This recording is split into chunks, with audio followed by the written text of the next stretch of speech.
Hello, this is Bob Gray Sr. Welcome to Ministry Moments every Friday, Lord willing. What that picture there? There we go. Okay. I guess we got it. Every Friday at 3 o'clock Central Time, we have Ministry Moments. And I hope that you'll go to Ministry Moments YouTube and go to Bob Gray Sr. and subscribe there. That way you'll get it every week of the world. You can also go to solvechurchproblems.com and subscribe there. And there are other tools in that toolbox available there. You'll find some things you'll really be of help to you. I write a blog every week, and so you can go there. We're redoing it now, but so go there and take advantage of it. But solvechurchproblems.com, and then of course Ministry Moments YouTube, Bob Gray Sr. Ministry Moments podcast. You can go there and get it there, and wherever you get your podcast from, you can go there and subscribe to it. That way you can listen to it at your own leisure, and it really does help. Okay, well, here we go. Ministry Moments. We'll talk to you today about hire inside or outside? Question mark. Hire inside or outside? Question mark. I'm asked that a lot. Hire inside or outside? What should I do? Well, first of all, when you first get started, you can't afford to hire anybody. So you got to do everything yourself. And that's good. That's not bad. So do it yourself. And then look for laymen who will come along, who will just have a heart for something. And when they have a heart for it, you cultivate that. You help them to grow in the Lord and help their potential to be what it ought to be. And maybe someday that might be the person. I wouldn't offer anybody a job like that, though. I wouldn't do that.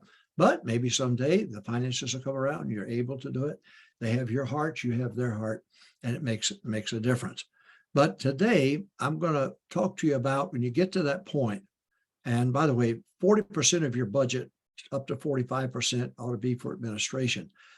Let percentages dictate whether you hire or don't hire. Don't do it because he's a buddy, or you feel like, boy, he'll really build this church. That's a mistake. So let me talk to you about hire inside or outside. Let me say before I get started, I've done both. You wouldn't believe. I hired from Jerry Falwell, Liberty Baptist University. That wasn't called that back then, but it happened to be. It was a young man. I fell in love with the guy. Guy was just great fundamentalist. And he was us. He was just who he was. He loved Jack Hyles. He was just us. And I hired him, and he was very successful. I've hired from Bob Jones University. I've hired from Pensacola. I've had men on my staff from Pensacola. I don't recommend Bob Jones. I don't recommend Pensacola, and I sure don't recommend Liberty at all. But I'm just saying, back in those days, you'd have to understand. See, I remember when Jerry Falwell and Jack Hyles preached together at the Sword Conference in Murfreesboro. I remember when Brother Hyles had Brother Falwell up to his for a big conference up in Chicago. I remember when Brother Hyles preached for. In fact, Brother Hyles told me that he helped organize his nursery, Jerry Falwell's nursery, sent Jim Vineyard down there to be the bus director for him for a while, and he loved Jerry Falwell. I remember one time I was preaching with Brother Hyles, and Jerry Falwell just had Ted Kennedy in and Jesse Jackson in, and it was going the wrong direction. And I blew a gasket, boy. I preached hard. In the car, Brother Hyles sitting in the back, and I was sitting there, and I looked over, and he was quiet. And I looked over, and there was a tear coming down out of his eye. And I said, "Are you all right?" He said, "Brother Gray, I agree with everything you said about Jerry Falwell, but it hurts. I loved the man. I love him now. I helped him start his bus ministry. I organized his nursery. I remember when him and his assistant came to hear me preach and begged me to come down there and help him. I remember it. And he said, I have a love. I can't help it." He said, "No, you're right. But he said, it's just hard for me to realize it's the same young Jerry Falwell that I knew." Oh boy.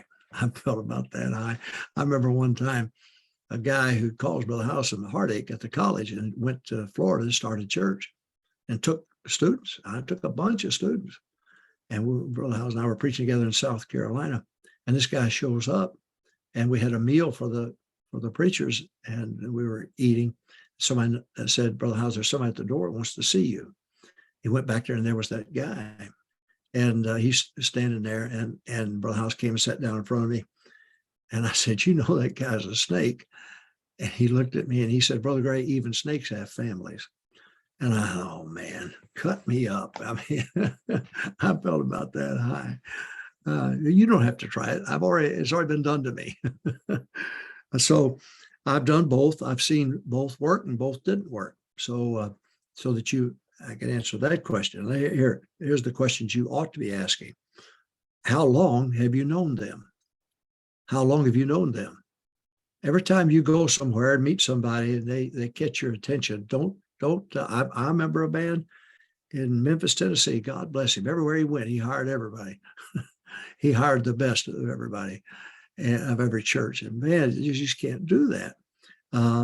You don't know these people. There may be a flash in the pan. You don't know. How long have you known them? That's a question you ought to ask. Did you check with their pastors? Find out about their past? Did you check with them? That's important. I'm talking about where you got to make a decision where you're going to hire inside or outside. Next, were they faithful, and are they faithful? Were they faithful? Did they go soul winning every week? Are they faithful in a church attendance? Are they separate? Good standards? Those are the questions you ought to ask. Next, do they tithe and give offerings? Find out. Do they tithe and give offerings? You don't want to hire somebody to be a leader that's stealing from God. Next, do they have a good spirit? They have a good spirit. If they have a good spirit, my goodness, that says everything. When they have a good spirit, things are bad, they'll have a good spirit. C.W. Fisk, he's still with us, thank God. But C.W. Fisk, I used to joke with him. I said, Brother Fisk, I think if somebody said, would you tell me something about the devil? You say, well, he's faithful. He's faithful. He's always got something good to say about everybody. But that's a great way to be. Jim Lyons was that way. Great way to be. All right. I said, do I hire inside or outside? Number one, I said, I've done both. Number two, I've seen both work and I've seen both not work. So you can't answer that just yes and no. Question number three, how long have you known them? Number four, did you check with their pastors? Not just the one they're with, but pastors. You check with them. Next, were they and are they faithful? All right. Do they tithe and give offerings? Statement number seven, do they have a good spirit? Number eight, do they exhibit people skills? There's some people that don't get along with people. Well, you can't be a leader in a aggressive fundamental church.